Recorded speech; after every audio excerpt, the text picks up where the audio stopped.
Hello everyone, welcome in this class. We will continue our previous topic TDS and TCS. So student, now in this class we will study about TCS. What is TCS? Tax collection at sources. सबसे पहले हमें ये पता होना चाहिए कि TCS होता क्या है.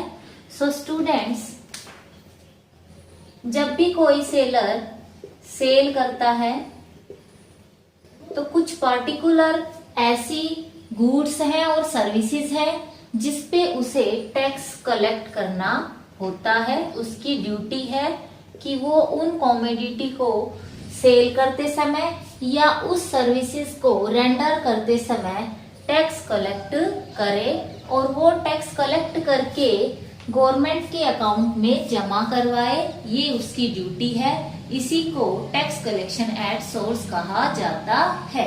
इसे इनकम टैक्स एक्ट के सेक्शन 206 सी में एक्सप्लेन किया गया है. यहाँ पर क्या क्या वो कॉमोडिटी है जिनपे कितना टीसीएस कलेक्ट करना है. तो सबसे पहले अगर कोई अल्कोहलिक लिकर है जो ह्यूमन के लिए यूज की जाती है, या कोई स्क्रैप है, या कोई मिनरल्स हैं लाइक कोल, लाइक आयरन, इस तरीके का अगर कोई मिनरल है तो उस पर टैक्स कलेक्शन की जो रेट है वो 1% होगी. इसके साथ साथ अगर कोई तेंदू लीव्स है तो उन पर टीसीएस की रेट 5% एप्लीकेबल होगी. इसके अलावा अगर फॉरेस्ट से कोई टिम्बर का लीज लिया है, टिम्बर ऑब्टेन करने का पट्टा लिया है, या कोई एनी अदर फॉरेस्ट प्रोडक्ट है उसकी सेल करता है तो बायर से 2.5% की रेट से जो है टैक्स कलेक्ट किया जाएगा. ये तो बात ही प्रोडक्ट के रिगार्डिंग. अब बात आती है सर्विसेज के रिगार्डिंग कितनी रेट है टीसीएस की. तो यहाँ पर अगर कोई पार्किंग लॉट है तो वहां 2% की रेट से टीसीएस कलेक्ट करने का दायित्व बनता है सेलर का. टोल प्लाजो पर 2% की रेट से टैक्स कलेक्ट होगा. और अगर कोई माइनिंग और कैरिंग का काम है, खदाने और खानों का काम है, उसको सेल किया जा रहा है तो यहाँ पर 2% की रेट से टीसीएस को कलेक्ट करना चाहिए. अब यहाँ ये बात आती है जब बायर अपना पैन नंबर बता देता है, लेकिन जब बायर अपना पैन नंबर नहीं बताता तो वहां पर उस पर 5% या फिर जो ये रेट्स हैं डबल हो जाएंगे. जैसे तेंदू लीव्स में अगर सेल कर रहा है सेलर तो उसकी ड्यूटी बनती है 5% की रेट से वो टीसीएस कलेक्ट करे. लेकिन यहाँ पर अगर ये बायर अपना पैन नंबर नहीं बताता है तो ये रेट डबल हो जाएगी. अब यहाँ पर 5% या 10% विचएवर इज मैक्सिमम, जो रेट मैक्सिमम होगी उससे टीसीएस जो है काटा जाएगा. इसी तरीके से इन सभी में यही केस अप्लाई होगा अगर पैन नहीं बताता है बायर तो. अब पर्टिकुलर रेट से टैक्स काटने के बाद टैक्स कलेक्टर की कुछ ड्यूटी बनती है.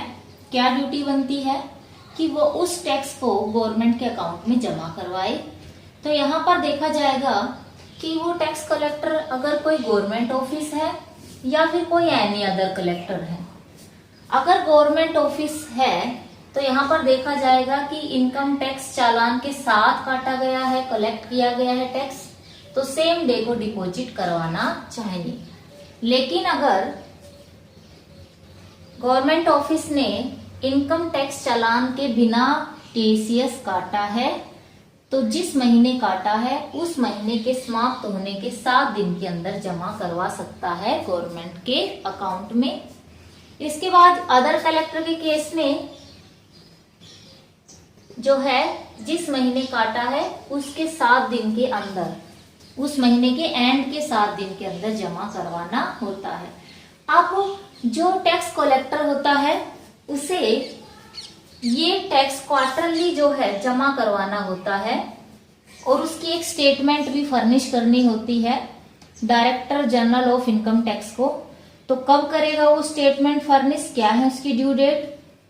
अगर क्वार्टर एंड हो रहा है, पहला क्वार्टर 30 जून को एंड होगा, तो वहां पर 15 जून तक स्टेटमेंट फर्निश कर सकता है director general of income tax के पास। 30 सितंबर के क्वार्टर की 15 अक्टूबर तक स्टेटमेंट फर्निश कर सकता है। 31 दिसंबर का 15 जैन तक और 31 मार्च का 15 मई तक जो है स्टेटमेंट फर्निश की जा सकती है।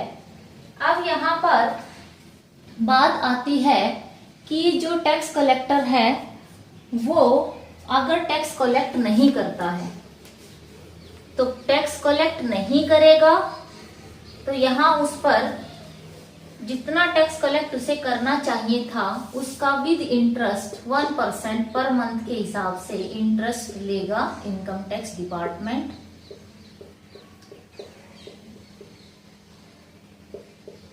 लेकिन अगर उसने टैक्स कलेक्ट किया और गवर्नमेंट के अकाउंट में उसे जमा नहीं करवाया, तो उस केस में जो है उसको सजा हो सकती है। सजा कितनी होगी? सजा मिनिमम 3 मंथ और मैक्सिमम 7 ईयर की सजा उसको हो सकती है। कौन कौन से बायर टीसीएस के अंडर नहीं आते, मतलब उनसे टीसीएस कलेक्ट नहीं किया जा सकता? तो यहाँ पर अगर कोई पब्लिक कंपनी है जिसे सेंट्रल गवर्नमेंट या स्टेट गवर्नमेंट ने स्टैब्लिश किया है, या कोई एम्बेसी है, या कोई हाई कमीशन है, या कोई लीगेशन है, क्लब है, या कोई ऐसा परचेजर है जो रिटेल में परचेज करता है और पर्सनल कंजप्शन के लिए परचेज करता है। सो स्टूडेंट्स, यहाँ पे इन बायर से टैक्स कलेक्शन नहीं किया जा सकता। अब यहाँ पे जो टैक्स कलेक्टर होता है उसे एक फॉर्म भी इशू करना पड़ता है जितना टैक्स कलेक्ट किया है, जो फॉर्म नंबर 27D है, जिसे उसे इशू करना होता है। सो स्टूडेंट्स, इस क्लास में हमने टीसीएस क्या होता है, किन किन प्रोडक्ट्स पे टीसीएस की कैलकुलेशन होती है, वो सब स्टडी किया। हम नेक्स्ट क्लास में न्यू टॉपिक के साथ मिलेंगे, तब तक के लिए थैंक यू।